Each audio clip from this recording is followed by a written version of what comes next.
Well, I'm a local veterinarian that works in Bairnsdale region, but as well as that, I have had seven generations that has been living here, and our whole life has been surrounded by this area. As you can see, we're at the fingerboards here, and my grandfather grew up in that house there, moved to another property which is a stone's throw down there, a beautiful house we call Glen Lock.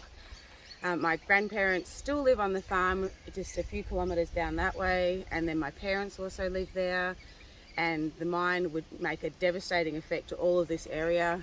Very close, we've got the Mitchell River running through here, a beautiful pristine Mitchell River.